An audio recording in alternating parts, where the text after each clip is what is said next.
pauvreté dans l'église, c'est l'enseignement sur la dîme. C'est la première raison de la pauvreté dans l'église. Je vais vous expliquer pourquoi. Parce que beaucoup de personnes pensent que comme elles ont donné la dîme à l'église, alors le lendemain ils deviendront riches. Ce qui n'est pas vrai du tout. C'est pas vrai du tout. Et donc la dîme n'a jamais été la première loi de la prospérité selon Dieu. Jamais. Dans le deuxième enseignement, j'allais toucher ce point. La première loi de la prospérité, c'est le travail. La Bible dit même celui qui ne travaille pas ne mange pas. Ce n'est pas la dîme, c'est le travail.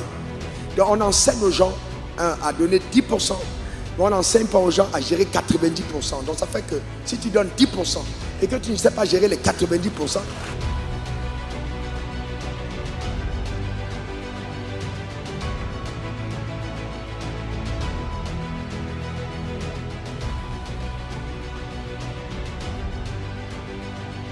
parce que j'étais étudiant quand j'ai lancé mon premier business, où j'ai pu acquérir mon premier million à 21 ans.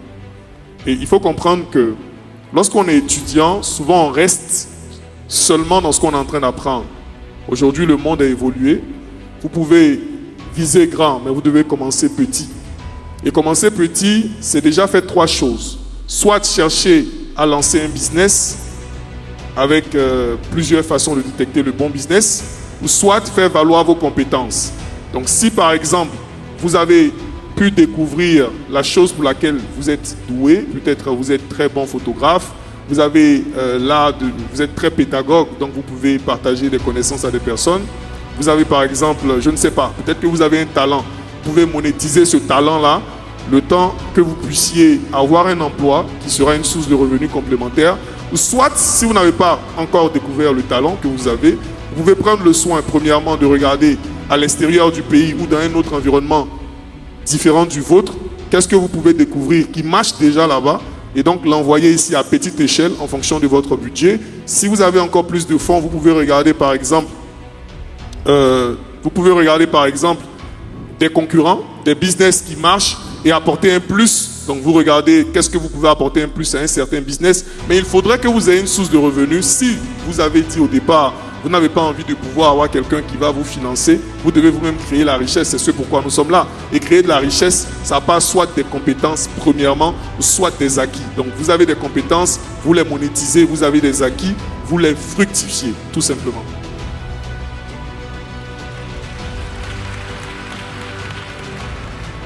Bonjour, je me nomme M. Saïd Kessé.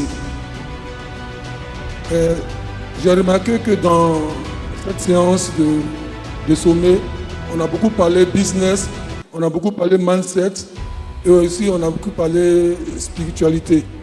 Mais dans la plupart du temps, quand il y a ce genre de séance, on parle beaucoup de la dîme. Bon, je veux savoir, quel est l'avis du révérend concernant la dîme? Et puisque dans certains cas, on dit, pour pouvoir prospérer par rapport à Malachie, il ne faut pas oublier la dîme. Puisque quand tu ne paies pas la dîme, ça peut te faire un blocage, ça peut te fermer les portes. Donc, puisque nous sommes dans un sommet de la richesse, en tout cas, beaucoup de pasteurs, d'hommes de Dieu mentionnent la dîme. Mais depuis ce matin jusqu'à cette heure, on n'a pas mentionné la dîme. Donc c'est par rapport à ça que j'interviens. Je vous remercie.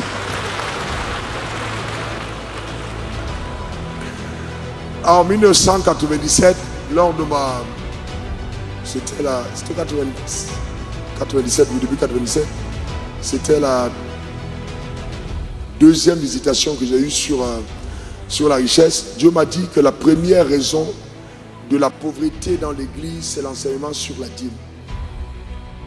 C'est la première raison de la pauvreté dans l'église. Je vais vous expliquer pourquoi. Parce que beaucoup de personnes pensent que comme elles ont donné la dîme à l'église, alors le lendemain ils deviendront riches. Ce qui n'est pas vrai du tout.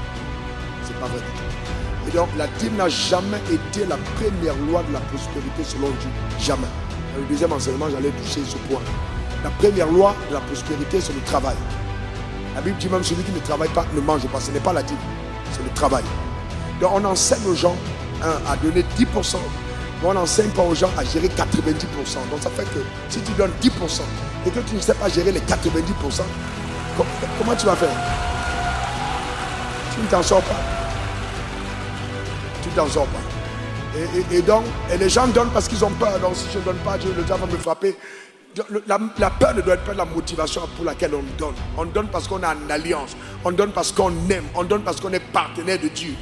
Et on se dit, on donne, on supporte l'œuvre de Dieu avec joie.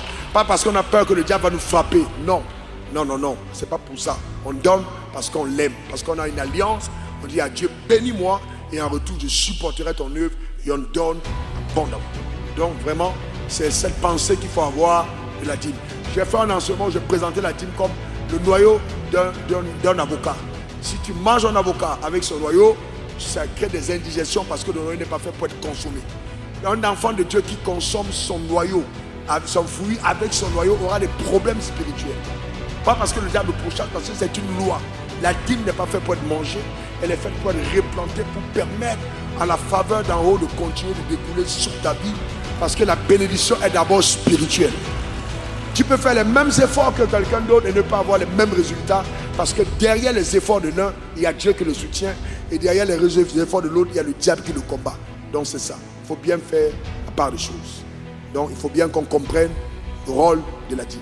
Il ne faut pas donner pour avoir peur. Il faut donner avec joie et avec foi. J'entends aussi les gens dire, ouais, la dîme n'est plus biblique. On ne doit plus donner la dîme c'est la loi. Frère, quand vous étudiez la Bible, même Adam, il y a un fruit de l'arbre, on a dit tu ne mangeras pas. C'est un principe de Dieu. Tout ce que tu récoltes là, il y a quelque chose que tu ne dois pas toucher. Voilà. Donc quand tu manges un fruit, il y en aurait, tu ne touches pas. Abraham a donné la dîme avant la loi. Et donc la loi est venue après qu'Abraham ait donné la dîme. Donc la loi, même si elle a été abolie, elle n'a pas de pouvoir pour abolir ce qu'elle n'a pas initié. Ce n'est pas la loi qui a initié la dîme. Donc la loi abolie ne peut pas arrêter la dîme. Ok, donc que Dieu vous bénisse.